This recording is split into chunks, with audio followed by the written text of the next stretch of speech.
الناس اللي ما بتخشش المسجد الا في رمضان بس تسمع الجملة دي. الناس اللي ما بتخشش المساجد ابدا تسمع الجملة دي. الناس اللي ما بتخشش المسجد الا الصلاة الجنازة بس تسمع الجملة دي. طب اقول لك على حاجة عجيبة بعد ما تصلي على النبي.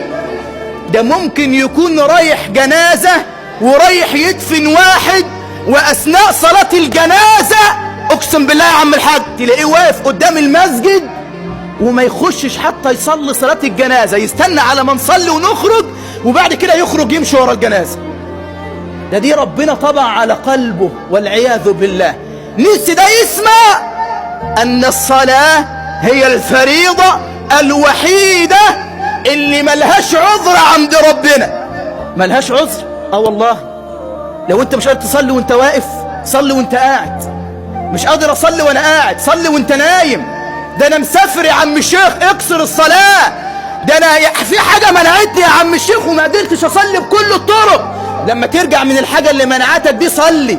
قال له هو انا يا عم الشيخ لو انا في حاجة منعتني من فاتني الظهر، هو انا رجعت من مشوار العصر وانا ينفع اصلي الظهر؟ امال مش هينفع تتحاسب عنه؟ لازم تصليه. النبي صلى الله عليه وسلم قال من نسي صلاة فليصلها إذا ذكرها. معنى من نسي هنا يا عم الحاج مش ان هو ان في صلاة ونسيها، لا معنى ان في حاجة منعته ان هو يصلي الصلاة في وقتها. خلاص وقت ما الحاجة اللي منعتك دي انتهت يبقى الصلاة كأن الأذان لسه مدن عليك دلوقتي، فرضت عليك الآن، يبقى لازم تصليها. لأن فرض هتتحاسب عليه قدام الملك. لأن فرض هتتحاسب عليه قدام الملك. ولا تقول لي بقى شغلي، ولا تقول لي ده أنا كنت نايم، ولا تقول لي تجارتي، ولا تقول لي غيطي، ولا تقول لي شركتي. فرض انت تركته هتتحاسب عليه قدام ربنا سبحانه وتعالى وجل في علاه. ويمكن قلنا قبل كده اعمل ايه في الصلوات اللي فاتتني؟ اسهل حاجة زي ما اهل العلم قالوا ان تصلي مع كل فرض ما استطعت بنية الفائت. انا هاجي المسجد اصلي صلاة الظهر، صلي ظهر كمان بنية اللي فاتك. العصر صلي عصر كمان بنية اللي فاتك. عندي وقت اصلي فرضين بنية اللي فاتني ماشي. طب يا عم الشيخ واحد قعد 10 سنين ما يصليش وبدأ وعاهد ربنا انه يعوض ومشي مظبوط سنة او سنتين وبعد كده مات.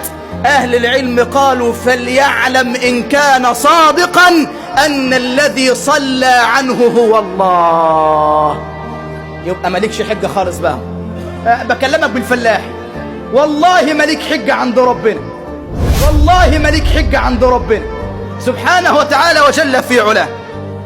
بس انت اللي سايب نفسك بعيد. انت اللي ياما سمعت الاذان. الشغل يا عم الشيخ، الارض يا عم الشيخ، الغط يا عم الشيخ، المصاريف يا عم الشيخ. يا اخي سبحان الله، من الذي قدر الارزاق؟ الله. ولما انت تسمع الله اكبر هتروح المسجد هتصلي لمين؟ لله. يبقى بتتحجج بقضية الرزق ليه وانت عارف ان الرزق بيد من؟ بإيد ربنا سبحانه وتعالى وجل في علاه.